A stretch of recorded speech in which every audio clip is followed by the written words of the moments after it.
Welcome to the Visual Storytelling Podcast. My name is Fred Ranger, and I'm so happy that you're joining us this week for another inspiring conversation. Today, I have a very special guest with me. His name is Andy Eclov, and we can maybe talk about how we pronounce your last name. We haven't talked about that in the pre-show. And Andy is an editorial and documentary photographer based in Chicago, Illinois. He's focusing on fashion and counterculture. He has constantly worked with notable American-made menswear brands and retailers, musicians, skateboarders. First of all, Andy, welcome to the show. Thank you. Thanks for having me. So how do we pronounce your last name? I say Eclov. Eclov. There you go. There you go. So Andy, we've been chatting a bit on Instagram, and I find your work very inspiring, very interesting. But before we dive into your career as a photographer, what brought you to photography in the first place when you were younger? Yeah. So it was kind of a combination of I grew up skateboarding. That's kind of what got me into art in general, graphic design and all that when I was in junior high and early high school. And through skateboarding, I was the friend in the group that never progressed as fast as everyone else, but I had the camera. And so I started off filming my friends skateboarding, and that's kind of where it came from. And then picked up still photography as probably a sophomore in high school. And skateboarding was just kind of the entry to that.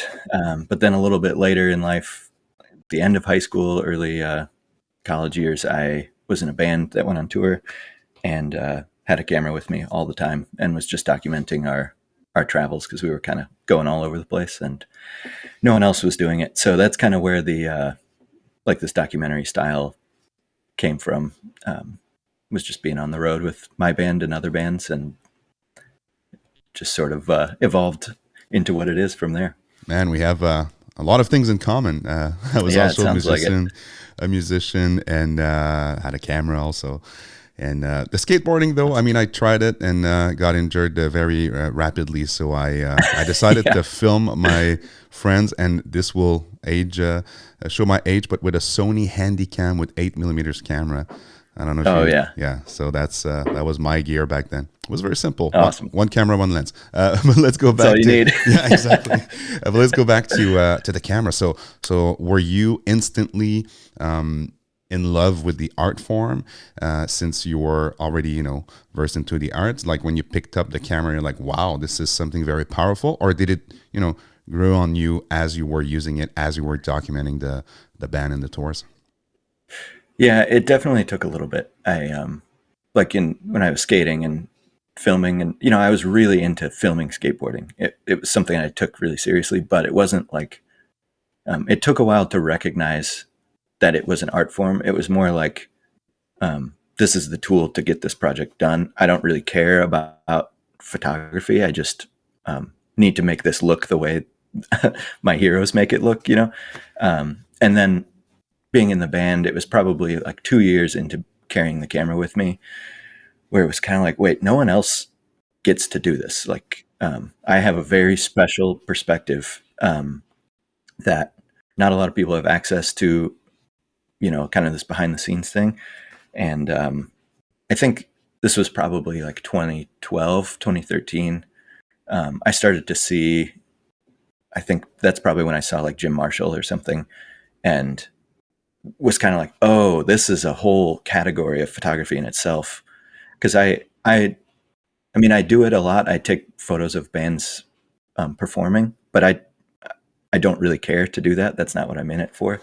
It's more the behind the scenes and the green room and all of that. So once I saw someone else do it professionally, it was just kind of it was a spark. It was just oh, this is something people care about. This is something that I maybe it's not valuable right now, but I recognize that 10, 20 years from now, even if it's just for me, this will be a really special kind of body of work to look back on. And you're like, what, this could be a job? Really? Just touring and taking exactly. photos? That's pretty cool. Yeah. Exactly. So you got into, I guess, concert photography, if I may say, even though if it's more the documentary aspect of it. And then you ventured into other style of photography. I'm looking at, some of the work you've done with brands and stuff. So I guess was it a natural transition towards doing some editorial and some commission work with major brands? Yeah. So this was that kind of started probably 2017 or 18. So like between doing stuff with musicians when I was not on tour, I had to find a job, right? So I was a screen printer for a long time, and I helped run this screen printing shop outside Chicago, and was shooting all the photos for that just because I was the person who conveniently owned a camera. But that just sort of blossomed into this whole side story of my life where my wife and I ran a retail store, like a high-end menswear store.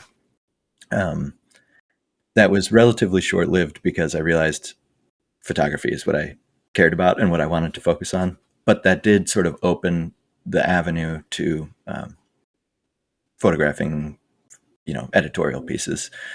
And I had a really interesting access to that because I was working directly with these brands that I really liked and had access to all of these products. And not only did I need to shoot photos for them, but it was to represent my own brand. So that was kind of where it started. And then once we closed the store down a while ago, I kept those relationships up with these brands and just kind of kept rolling with it. There's a couple of models that I've really connected with that I sort of stick to. And then a couple of brands as well. And my sort of style of, tour photography or documentary photography has really bled into that editorial work, where we'll do a lot of that stuff on the road if we can, or, travel around and kind of fly by the seat of our pants while we're doing it. Yeah, man, I love your style. I mean, again, it's not forced. It's not paused. Like it's really natural is how I would describe it. And to your point, all those years of documenting those bands in the green room, in the backstage has helped tremendously because I can see that reflected in the work you're doing with the brands and with the models and so on and so forth. So congrats on that. It's a very nice unique style you've got there, and I can understand why brands are trusting you with their storytelling. Speaking of storytelling, yeah, I want to go into a little bit more about the art itself. Andy, I mean, you've been shooting for multiple years. You've seen a lot of images. I know you've done some work on the book side of things. We'll talk about that later, but I'm gonna ask the question that kills to make a link with the book we're gonna talk about later. What makes a good image, Andy? I know it's a subjective question. I know it's a hard question, but for you personally, what makes a good image? Oh man, I told you it's a tricky one. Yeah, I mean content over everything. I don't. I guess this is sort of the basic part of the answer, but if you look at my work, it doesn't really matter if it's in focus or if it's tack sharp or whatever. That's the least of my concerns when I'm looking at a photo of mine or someone else's. But I don't know, content, and I guess I feel like it's a sort of a default answer to say that it tells a compelling story in one frame. I don't know that I think that is necessarily true because I love an image that's really vague, and it can be compelling purely aesthetically, without needing to tell a story or mean anything, Yeah. Man, that's tough. It's a tough one. I don't know. I saw a video recently on YouTube. A guy that I respect a lot was talking about how Alex Webb actually started a whole trend of silhouettes, right? So, photos that you're not exactly sure what's happening, but it does tell a story, but it depends on how you see it, what angle you see it. And then there's silhouettes and stuff. And he was a bit against it because it was kind of a trend on Instagram and TikTok. Just a nice silhouette. And actually, I disagreed with him because I enjoy those images. I understand why people like these images. And at the end of the day, that's why I always ask that question. It's just to show that there's no right answer. There's no right or wrong answer. There's no good or bad image. To your point, most of the classic photos that people love, if you think of Henri Cartier-Bresson, none of them are in focus. None of them are tad sharp. None of them are perfectly exposed, and so on and so forth. I mean, some of them are, but that's the I call it, when an image has a soul, when you connect with it, to your point, when it tells a story that relates to you, that at least for me, that's a good image. So I'm happy to hear that you're kind of in the same trend. Yeah. To tie it back to the previous question about when photography clicked, the first photography book I ever owned it's kind of a weird one. It's called The Age of Adolescence by Joseph Sterling. As far as I know, he hasn't produced any other books, but it's basically documentary style photos of teenagers in the Chicago suburbs in the 60s. So it's in the same area that I grew up, and it's classic black and white doc style. But it was the first time I had ever seen, like, a face is half cut off of the frame. It's blurry. It's more about texture and just the experience of, you can feel the motion of it, and you're part of the experience. And the compositions even are not fabulous, but it is almost irrelevant. It tells a story anyways. And that's so true. I like what you're saying about you can feel the motion of it. I interviewed on the previous episode Kevin Kelly, who's happens to be the co-founder of Wired, but also a talented photographer who went to Asia 35 times, I think. And he said, I wanted to photograph in a way that people could actually smell, and get a sense of the place and instantly those are things. If you feel something when you look at an image, that's definitely a big win. Speaking of motion, you are probably one of the few photographers who are, yes, working on the editorial front, but also investing a lot of time in projects. I'm thinking about Guest House, Conduit, and Trouble with the Boys, and those are long-term projects. I want to bring you into a territory where this is probably a bit against the current trends on Instagram, one image, getting tons of likes and so on and so forth. So how do you feel working on those projects in a world where, people are consuming images like if it's Kleenex? Oh man, this is a huge conversation, because I have a couple friends who we do Zoom meetings with, or Zoom conversations with, just to talk about photography and the art of it, because we struggle with this a lot, this exact question. And I guess, like, fundamentally, I think long form projects are the way it should be done. I think Instagram is great. It's great. And I would love to delete it and never think about it again, because it's kind of a curse. But you and I wouldn't have met without it. And it feels like a necessity. But I sort of refuse to play by its rules, just because I don't want to stoop to that level. I'm going to keep doing these long form projects, and Instagram's algorithm is not going to like it, and that's fine. It doesn't matter.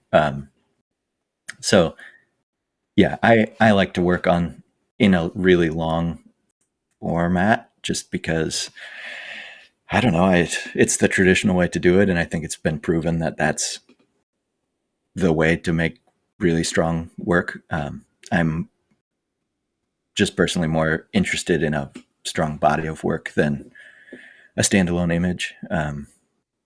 But man, it is such a necessary evil, isn't it? There's no way around it. I completely agree. And I struggle with the same dilemma, because if you only do long form project, unless you're very successful in selling books and prints, you might not have all those connections to be able to connect with a larger audience. So to your point, right. I think Instagram, and again, I have nothing against Instagram. I use it, and this is how we met online.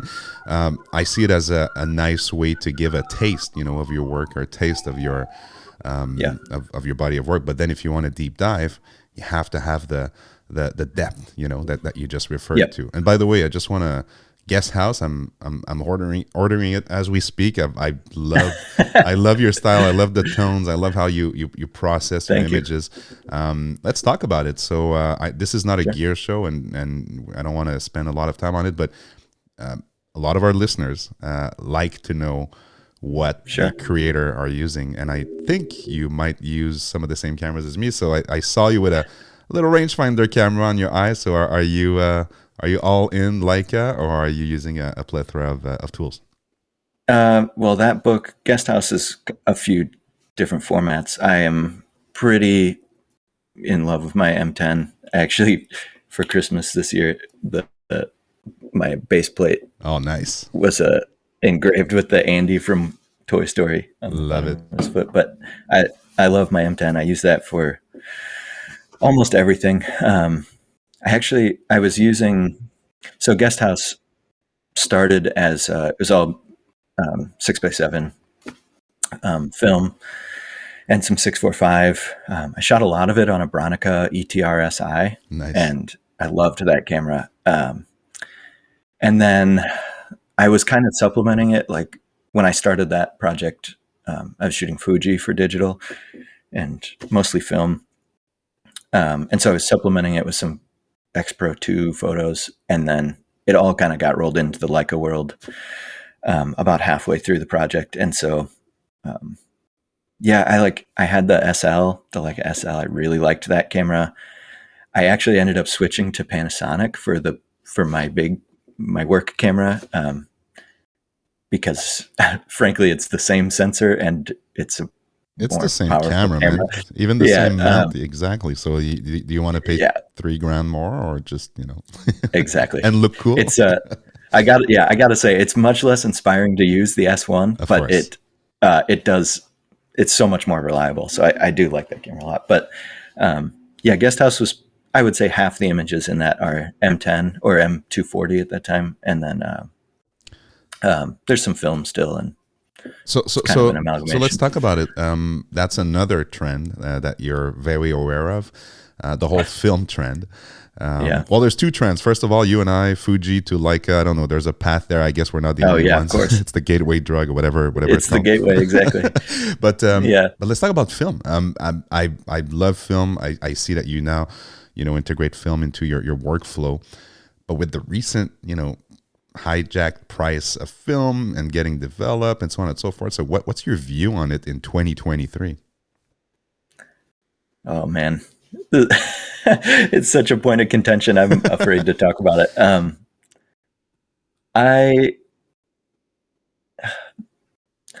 It's such a tricky thing. I think it's perfectly fine. I think it's great. I think it has a look that it can't be beat.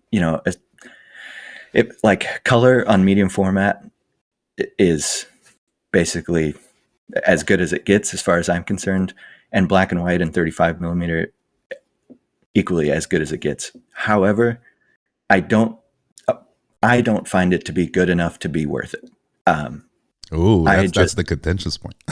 Yeah, I don't see the difference between the two as significant enough for it to be worth it for me to spend $18 a roll on Tri-X now, and then I don't really have the time to be developing and scanning it myself. So all said and done, over $30 a roll, and I shoot thousands and thousands of pictures. I can't. It's just not. It's not possible for me. I think it's great. I don't care. It's kind of where I've landed. I feel you. I mean, at the end of the day, you shoot whatever you want, but to your point, the M10, and I also have an M10, probably the closest thing, right, to I don't know, shooting an M6 with film in it or whatever. So there is that option, but I think, to your point, it's becoming harder to enjoy the process when you know that every click is like $5, $6, $7 every time you take a click. Totally. And as we know, photographers are not recognized to be the richest people in the world. So although there are very successful guys out there, but it's at the end of the day, I think it's a personal choice. Would you say you can get the exact look you want with your DNG files from your Leica M10, or do you still feel that for some of the shots it has to be on film? I mean, I don't, unless I'm asked specifically by a client, I won't shoot film. I don't really do it for fun. And I just personally, I don't get a lot out of it. I got to say I'm a little bothered by the state of it right now because I mean, just, I love gear. I could talk about it all day long. But when it comes to like actually talking about photography, who cares? Yeah. I think it's irrelevant if it was shot on film or digital, and I'm kind of sick of hearing about it. It's just, I don't like I love to see that film is on the rise because it's getting more people into photography, but I don't like that it's gotten to this point of, if it's shot on film, it's more valuable or whatever, because it's just not. It's irrelevant. I agree. I think we should have T-shirts that says, it's irrelevant, and then put a roll of film and and a digital camera. Yeah, exactly. To answer your question, with black and white on the M10 and Capture One, I'm pretty close. I'm pretty happy with those results. Color depends. It's fine. It's close enough. Got to protect those highlights on the M10. Oh my gosh, it's merciless. Yeah. That's right. So enough about gear. Let's talk about photography. So you ventured into a lot of styles of photography. Street photography, is that something that actually gets you excited, either to look at books or to practice it yourself? Because I see a lot of still photography, but in terms of street photography, I guess this is not something that you post a lot on your different platforms. Yeah, I mean, I enjoy it. I think it's great. I don't shoot a lot of like traditional street photography. I end up in New York quite a bit, and I will go with friends who are photographers and really into street, and I'll just walk with them. I don't really feel compelled to shoot, traditional, aggressive, in-your-face street photography. I have a kind of ongoing project that I've been on for 4 or 5 years, shooting, I guess, that style at like county fairs and carnivals and things. But occasionally in the summer, if I'm, somewhere where it makes sense, I'll go shoot stuff like that. More as an exercise than anything. But it's not a style I really pursue personally. Would Trouble with the Boys be a little bit closer to what street photography style of photos? Yeah, I guess so. I mean, I guess I would call it like observational photography, because I like that. I guess I don't really actively go out and like, okay, I'm going to walk these blocks for, 8 hours. Like I know a lot of guys do, which is totally respectable. I think I love the images that they get. I just don't feel drawn to do it personally. So, Trouble with the Boys was that's a really old project. And that was more just like, images that came out of traveling a lot and just weird happenstance stuff I came across. But And speaking of the projects, we've talked about Trouble with the Boys, we've talked about Guest House. How about Conduit? What was the idea behind it? So Conduit is, I actually have these all right here. Conduit is, it was like a project I put together after the fact. So these pictures are sort of from that period that I was describing at the beginning, where I had the camera and I was on tour with my own band, so I wasn't actively a photographer. I just happened to have my camera, and you can really see over the course of the book, because it's chronological. It's really small here.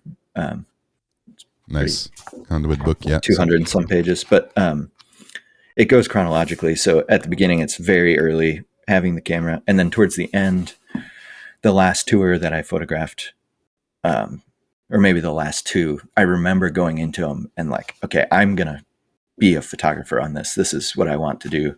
And that was around 2014. And so you can kind of see this arc through it, where they start off more snapshots and just sort of a diary, and then it kind of goes way more intentional. But yeah, that's all like behind the scenes stuff with my own band on tour, and really the bands we were on tour with, because I kind of had access to their world. But yeah, lots of vans and hotel rooms and debauchery, and I can I can relate. There is this photo though in the car where there's like the light coming through. Anyways, that's a very cool photo. So speaking of books, you are into the book world. You've got a couple books you've built yourself and published yourself. Then you're involved in a newer endeavor, which is Let It Kill You, right? Let It Kill You. Yep. That's the series. So can you talk a little bit more about books in general, and why would you even care spending time, effort, and money on producing print work? Yeah. Oh man. I have the big question this morning. It's only 9:30 a.m. All those big questions. I'm going hard on that. I love it. Yeah, I love books. Like I said, we're getting ready to move, so my book collection is like kind of half torn apart, and otherwise I'd have it in the background here. But yeah, I mean, back to what we were talking about with long form projects, and to me, there's not really any other way to view a project in its in its entirety other than a book. I like making prints a lot too, but I just don't. There's something about being able to design the book from start to finish. Like that's been my role in a lot of this is sort of as creative director and designer, but being able to design how it feels, how it looks, everything until you get to the point of the photographs is a huge part of it. How the cover feels and how it's designed. Those first 4 pages of title pages and credentials and all this, like it just sort of sets you up for the experience you're about to have looking through the photos. And then the experience of flipping through a book is just unmatched because the time and energy put into sequencing and designing the layout and the experience the viewer has it's just there's nothing like it. So I think it's like I'm so glad that this art form is preserved and still, it's relatively niche still, photo books, but it's just the best way to view photography as far as I'm concerned. So I've kind of experimented in a few different things. Like Conduit and Let It Kill You are very much they're sort of half text based and half photography, and Guest House is strict classic photography monograph style, but I just enjoy the kind of the experimentation with laying out a book, and that whole process is a lot of fun. And I'm sure a lot of people listening are wondering, this is all great, this is all fun, but how do you even publish a book in 2023, right? Oh my gosh, it's hard. It is hard. It's hard and expensive. I mean, I guess it doesn't have to be. So I've taken a few different routes. Let It Kill You for sure is the biggest project. That was a collaboration between, I did all the photography and creative direction. I didn't do all the photography. I did photography and all the creative direction. There was another photographer and then our author editor, Ben. And then we also used a lot of archival photos.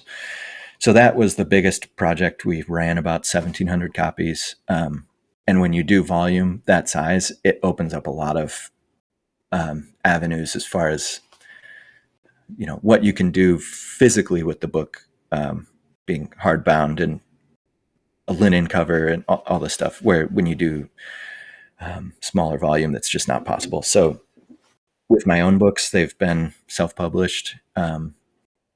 The approach I'll take a lot of times, just because it is so expensive, is open up a pre-order window for a week or two, to gauge how many people are interested, and just, I don't want to be left with 200 books and have to haul those around. Yeah. But I also don't want to not have enough and sell them out right away. So I'll do a pre-order window for a week or a couple weeks to gauge interest, and also to basically gain some funding so that the books sort of pay for themselves. And then it's sort of this cycle where, if 50 people order your book, you can usually afford to buy 150 books, and then you're set. And you can sort of self-publish in this cycle feedback loop that pays for itself. And what do you think about kind of those platforms where like Blurb and so on and so forth, where it makes it very straightforward and I would say cheaper and also on demand, right? So it's literally Yeah. if somebody orders the book, it gets printed, it gets shipped. What's your view on those? You know, I don't want to say subpar, but different Yeah. route to get there. Yeah. Like a direct to consumer Yeah. route. I mean, I think it's great. It's a great avenue. I think anyone who's interested in making a book, or even like, I wish I had one here. I've done stuff through Blurb where I'll just make like 3 or 5 copies for like I did a 2022 year in review that was basically just journal entries for every month and a bunch of photos that were never published anywhere. I just made a few for myself and my family. Or I'll use Blurb a lot for like printed proofs Yeah.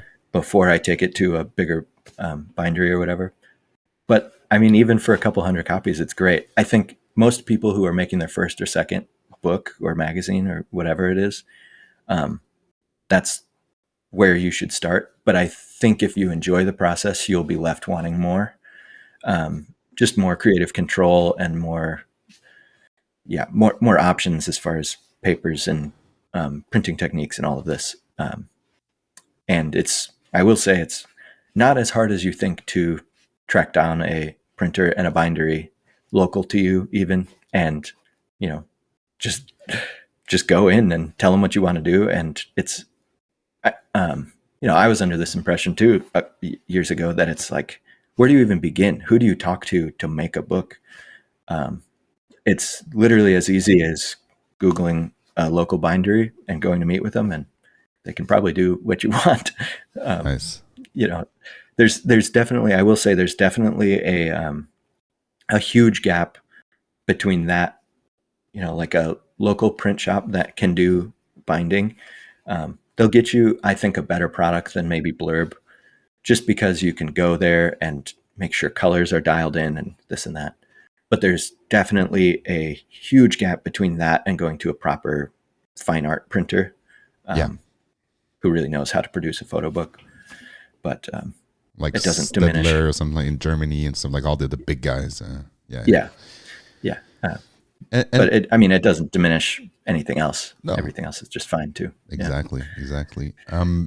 What would be the biggest learning in publishing, a couple books and contributing to this latest one, Let It Kill You? Like, what's your big net takeaway so far? I'm sure there's ones that are going to be in the future, but for now, what's your biggest takeaway?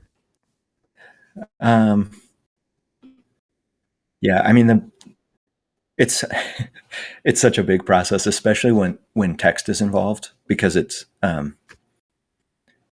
sequencing a photo book is a huge project in itself, because you kind of have to wrap your head around. It's very difficult to translate laying something out on a screen to the tangibility of holding it in your hands. And so there's, kind of the first pass process is you make a bunch of small prints and lay them out and figure out how you sequence it. Then I'll usually take a sketchbook, tape the little prints in the sketchbook so I can start to figure out a sequence. So that's all good and fine. But then the real pain, and I think the biggest takeaway, is like, make a final digital pass that you're happy with and run a cheap physical proof bound, like just a magazine through Blurb or whatever, because nothing compares to holding a bound book and flipping through it. And so I've done, Let It Kill You. We had probably 10 different printed proofs that our team went through and edited on. And I'm so glad we did that, because you just feel things emotionally. You have an emotional response to page after page, and how when you look at it on a screen, you can see how page 2 relates to page 3, but you can't feel how page 2 relates to page 80. And when you're flipping through a book, you get a sense of just the gravity of the product as a whole. Nice. I think making physical versions as you go is like a huge, just a great tool to really hone the final project. And the Let It Kill You book. I think I saw a post you made a couple days ago that almost sold out. Is that did I read that correctly or? Yeah, it's sold out now. Wow, congrats, man. Yeah, That's so cool. thank you. And there is Yeah, a question on the Instagram feed that ask, and I'm interested in that question. And some of the audience is from Canada too. When will shipping to Canada be available? That wasn't the question on the Instagram for page. Let It Kill You. Yeah, and the answer was working on it. So are you still work? That was 21 weeks ago. It has been available, and it was available. We have retailers, like you could. I don't know who has it in stock still. We were shipping from our own warehouse here in Indy, and so we're sold out. But there are a handful of retailers around the world. I think there's one in Canada and maybe eight or 10 overseas. So if you are in an international or non-US country, they might still be available somewhere in your country. I'm not sure. Good news. Good news. But yeah. Andy, so we talked about your books, but how do you stay inspired after all those years, shooting and creating stories and images? What books are you looking at and reading? Oh man, wish I was in the other room where I have my shelf. I could tell you what I just bought, but yeah, I mean, like you saw on my portfolio, I kind of juggle two different photography personalities. Like I have my public sort of commercial work, which ranges from editorial, skateboarding, music, fashion, and then personal work, which is like guest house, which is more fine art oriented. So I guess in the fine art scape, let's see, I just bought this kind of weird Joel Sternfield book called I can't remember. It's all portraits. It's Okay. all of his 8x10 portraits. But it's just kind of a weird, like big magazine soft cover, sort of it's no American Prospects. Yeah. It's a really unique book. I like that a lot. Sternfeld is one of my all-time favorites. Let's see. As far as like music stuff, I love Ron Galella. Was a paparazzi photographer, really prominent from like the late 70s to the 90s. And a lot of people just hate him because he's a paparazzi. So he's just so annoying, but he's got these just harsh contrast, bright, direct flash, very chaotic images of, Hollywood celebrities in the 80s. I love that chaos and just kind of like the Hollywood party photos. I've got a Lee Friedlander book called Parties, where it's similar, just high contrast, direct flash stuff. I love those. So he's the Bruce Gilden of concert photography. Sorry, of Hollywood stars. yeah. Ron Galella is great. There's a couple other paparazzo that I like. Jim Marshall, of course. Honestly, I will go through streaks of just buying up photography books, but I do spend a lot more time reading about photography or like photography philosophy kind of thing. I love Robert Adams' books on photography. Art Can Help is a great one. Beauty in Photography is another. Let's see. I'm reading this right now. What is it? This To photograph. To Photograph is to Learn How to Die by Tim Carpenter. Wow, I'm putting that on my list to buy. This is it's interesting. It's a really dense art philosophy. I would say it's called an essay with digressions. It's very much a, thinking deeply about what photography means kind of a thing. I've sort of resorted to that stuff the last couple months just because you own photo books too. I'm sure I just sort of get fatigued looking at images after a while. So reading about it sort of inspires me. Danny Lyon, one of my favorite photographers, he has a book called American Blood, which is all essays he wrote, like I think it spans from the 60s until current day, blog posts or journal entries or whatever. But a lot of them were like while he was on the road making his prison project or his civil rights movement work. But it's just sort of essays he wrote while making these long form projects.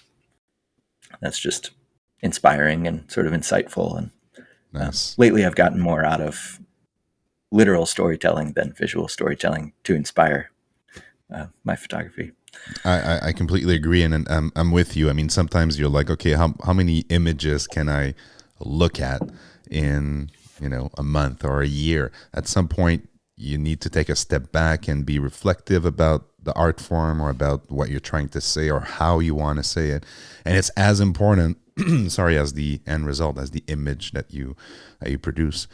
We talked a lot about photography. Did you dabble in video since the skateboard days, or is it all pure still photography since then? I try really hard to avoid it. I don't. I generally really don't enjoy it. Enjoy doing it. I do still do quite a bit with skateboarding, but that's sort of in its own realm, and it really feels like a job. I don't get a lot out of it. I I don't know. I have really mixed feelings about it. I've kind of been interested in like documentary work lately, and that's kind of where Let It Kill You is headed. Just as that series in the future. So I love the documentary format, and I'm kind of curious about it. I don't know that I see myself embarking on that. I don't know. It sort of feels like no, but it's a great point. You've been able to avoid, like as a pro photographer, I think I can call you that. You have been able to still make a living with still photography without having to add that videography aspect, right? That's the thing. I'm kind of just stubborn about it because I know that I could, and I could definitely make a lot more money, but because I don't want to. I mean, I could also photograph weddings every weekend and make a lot more money, but right, I don't want to. So I've just kind of been on this mission and I do photography jobs that are, I have to do stuff for a paycheck still, but generally now I've been able to kind of funnel my skill set and what I'm interested in a way that I only get hired to do things I want to do. And it wasn't always that way. I was a wedding photographer. I did real estate photography. And that's all fine and good. I'm glad I did because I learned a lot from it. But like video, I don't feel like I need to do it. And I've kind of refused. Like I like doing still photography and I like doing it my way. So I'm not going to distract myself. My wife has been trying to get me to finish reading this book that I'm halfway through and have been dragging my feet. But I think it's just called Essentialism. And it's kind of this, have you heard of that book? Yes. Yeah. I've read it.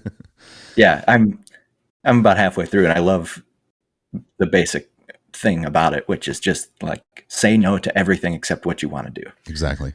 Stop wasting time doing all this other crap and just focus on the thing that you're good at and you enjoy. And when I started doing that, the opportunity came slowly, but well, I think it's Gary Vaynerchuk who said you have to be as patient as you're ambitious about realizing your dream or building your craft or whatever you're trying to do. And that's the hardest part because we see instant success or what we think is instant success on social media or the news and so on and so forth. But what we don't see is the 10 years or 20 years or 10,000 hours or whatever you want to call it that people put into their craft before they even thought about sharing some of their work or what they're thinking about stuff. So to your point, you cannot do that if you're distracted with a lot of, different things. So I like what you're saying when you say that you're stubborn, you're like, hey, you know what? I'm going to invest time, effort into this craft and I'm going to master it. And then to your point, at some point you're going to be identified as the guy who can produce highly, compelling work for still photography, and you're not the jack of all trades. Well, let's call Andy. He can do anything. Then it becomes a choice. You're driven by what? Money, fame, or the craft, and making a decent living, but investing time in what you really love. So I think it's a powerful message that you just shared there. I think it kind of ties into what we were talking about with Instagram too, where there's that patience is so. I find myself really frustrated in this. Like, if it were up to me and it didn't matter, I probably wouldn't share anything for 10 years because, both for my personal, like, I like putting time between reviewing images. There's that whole thing, but also I think, anything with like this music, all the music work I do, it's cool to look at now, but I think the value really will be in 10 or 20 years when this time has passed. The problem is, I still have to get hired, and, I like connecting with people, so I have to share stuff all the time. And it's this weird dichotomy of like, I don't really want to reveal what I'm working on, but I'm making the best work I've ever made every new day, I think. So it's really tricky to, know when to hold back and know what to share and when. But yeah, man. Yeah. And this is a common theme throughout this podcast. I talk to very experienced photographers, and like Phil Penman, who embraced social media. He's been very successful on it, but he was a successful photographer before, jumping on the Instagram trends and so on and so forth. And I've also interviewed people who got discovered through that platform, and I also talked to people who are not on the platform, believe it or not, and are actually finding success in other ways. So it's a very interesting world we live in. I think there is a place for people who are very cautious about the way they use Instagram. It's easy to get sucked in, both from a user and from a contributor to the platform. On a different level, just look at DP Review, right? This was a site that was up for 25 years. Some people put their hearts and soul in there, and it got canceled. Well, it's still there until April 10th, but all of a sudden, these forums, and I don't agree with everything that's being said on the forums. That's another story. Sure, yeah. But that platform was owned by Amazon, and they decided, nope, not profitable enough. Let's just cancel it, remove it, not even sell it or offer it to the users, just literally close it down. So same can happen, and people don't think about these things. People didn't think that RIM and BlackBerry could go almost bankrupt, and and they did. So same goes for Instagram, of course, Facebook, which is Meta, and all those platforms. YouTube is another great example. So I like what you're saying here of, maybe you can go on it, you can consume, but try to use your own platform, publish a book, have your own website, control your narrative, because if not, it's a cliche, but if it's a free platform, you're the product. And that's totally. I think by now we know that it can be gone in the blink of an eye.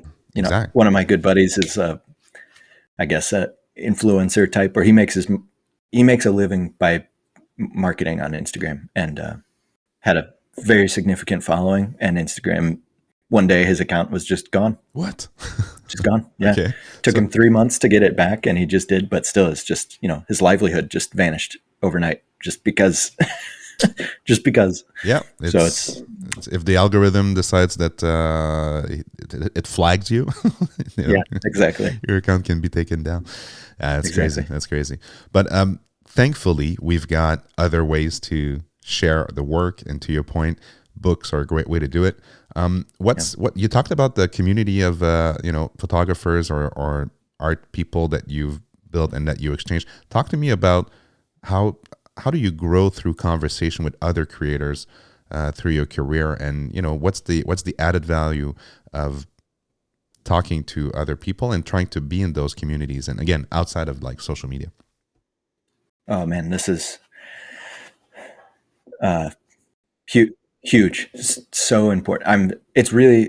I'll say this, it's really hard to get in a room with someone, or even a Zoom call, like this, and talk about art deeply or in a way that's significant. I think it's like hard to get into that headspace just because so much of what we consume as photographers is on Instagram or about gear. And like I said, I love gear, could talk about it all day. That's kind of the problem, right? It's so much easier to default to it. But I have sort of found a few good friends that we can talk about images and image making and really, study books together and this and that. And that's the most valuable asset I have, I think, period. Because just, I mean, I know the way that I think about photography books when I look through them and how I analyze them and what I get out of them. And these couple trusted friends of mine, I know I trust the way that they analyze it as well. And so when they come and tell me about this book and they tell me what they see in an image, it's always something that I hadn't seen before. And it's just, it's so fun to hear someone else's take on it. It's kind of eye-opening. And then when I go look at a book the next time, I'm looking for this, that, and the other thing, or just, maybe more importantly, I have one good friend in Chicago who's also very project-based, long-form documentary project-based, and just talking about it's really hard to stay inspired and to stay on it and deliberate and be in a regimen because, Guest House was every morning for 3 years, 5 a.m., go walk or drive around and shoot photos. And it sucks. It's not fun. Once you're in the flow, it's fun, but it's just the waking up part, the getting ready part. It's so much easier to just stay home. And that's true of a lot of what I do is being on tour with bands and shooting shows and spending time with them. And,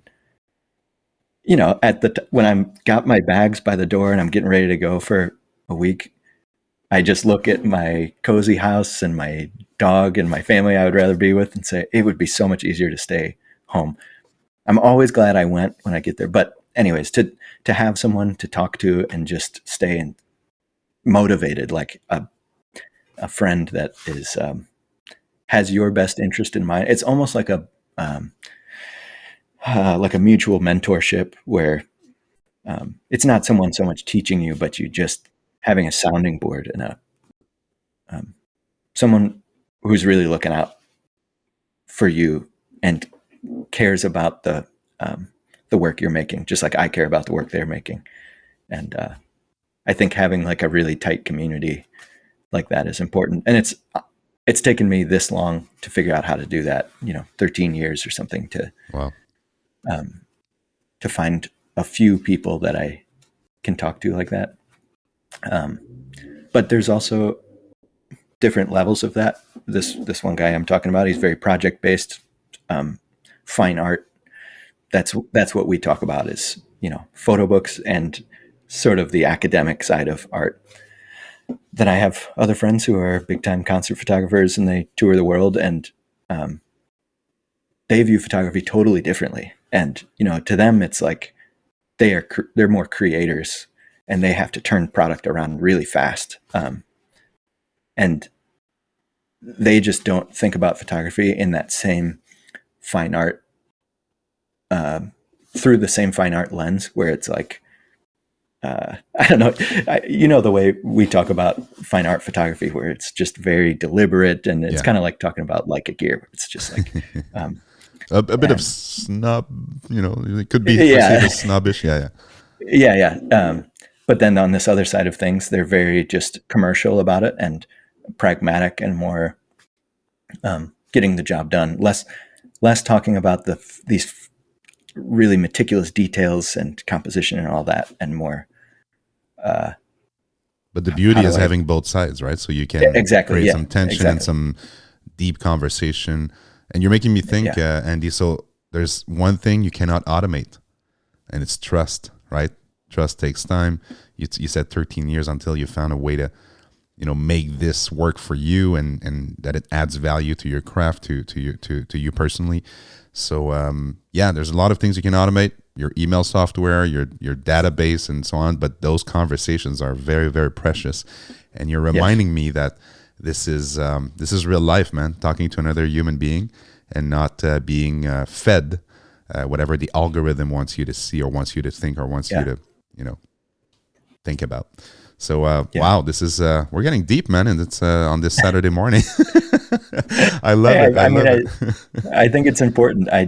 Yes. It's so hard to find out on the internet or YouTube or even in podcasts. It's hard to find photography content that is actually inspiring and not inspiring for me to buy a new lens. Yep. And although indeed that new 35 Simulux. No, I'm just kidding.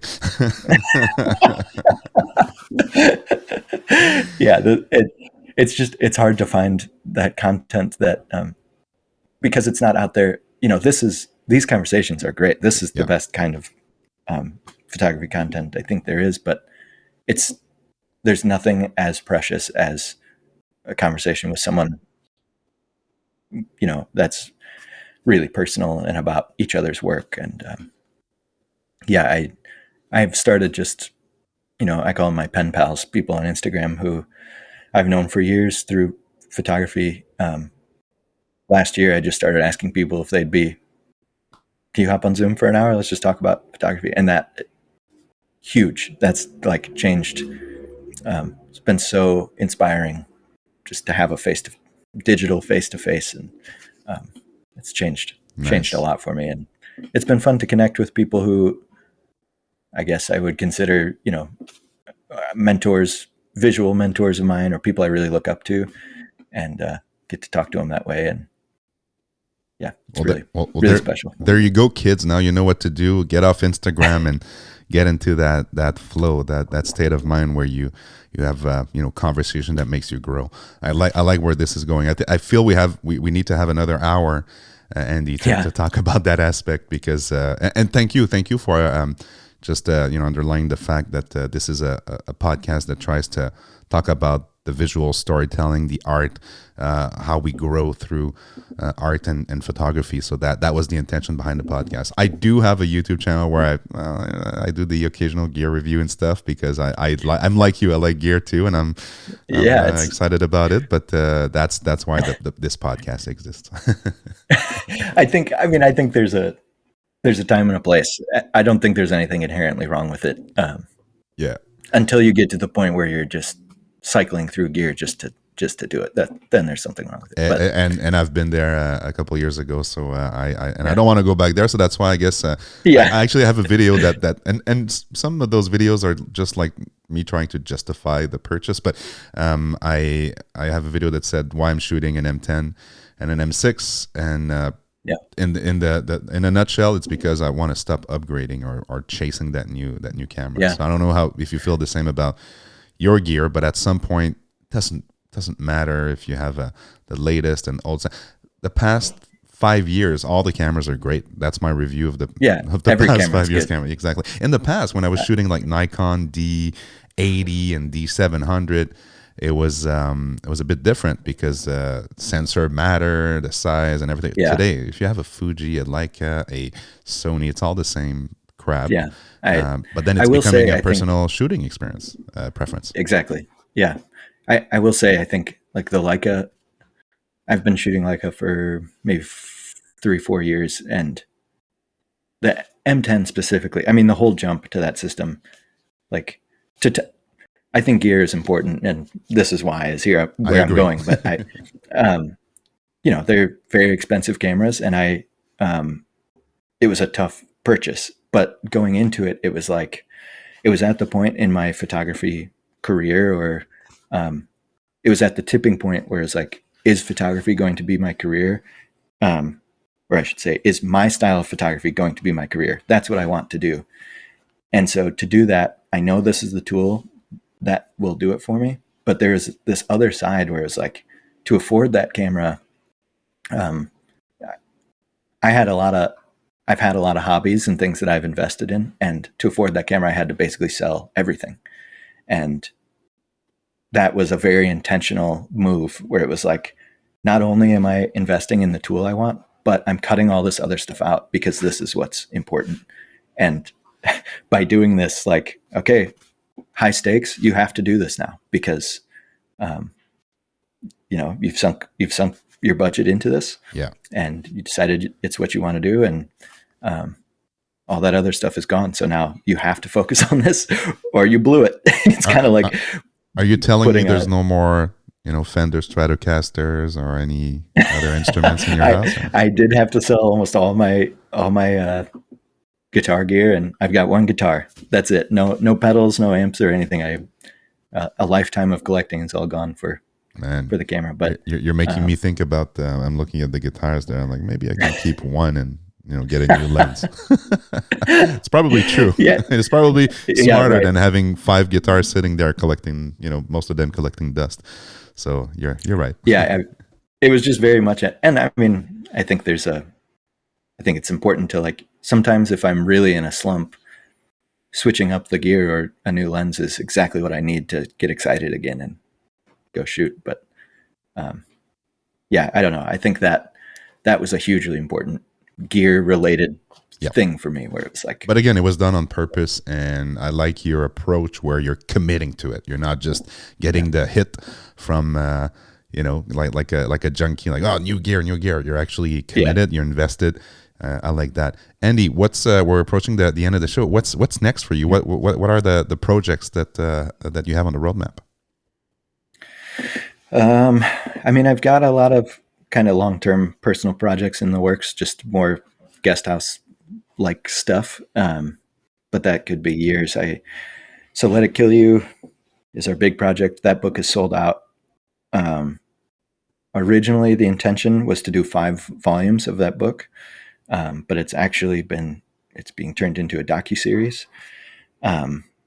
That's about all I can say on it right now, but it is it is coming later this year, and that's a really exciting thing. So I'll kind of be a producer on that and still photograph the whole process.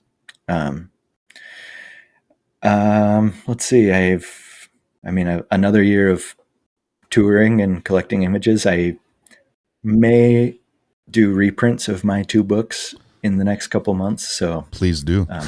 They've both been sold out for a year. So it may be time for that, but more of the same, just on the road a lot, starting, I got about a month off, and then the rest of the year is spoken for. So it'll be nice. Just a lot of shooting punk shows and seeing where it takes us.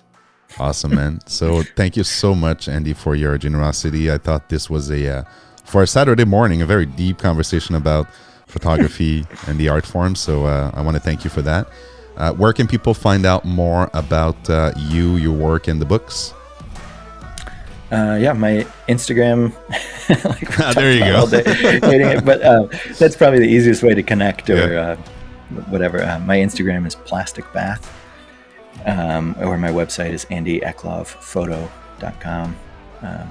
Either one of those is great. I would love to talk about photography. If you want to reach out, it'd be great. Perfect.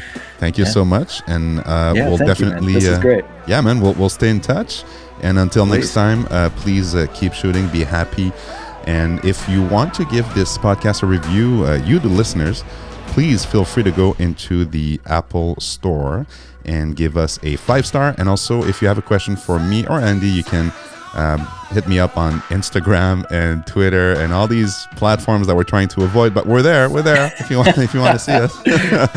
And the also evil. Yeah, there you go. And also at fredranger.com. So enjoy the rest of your day. Cheers.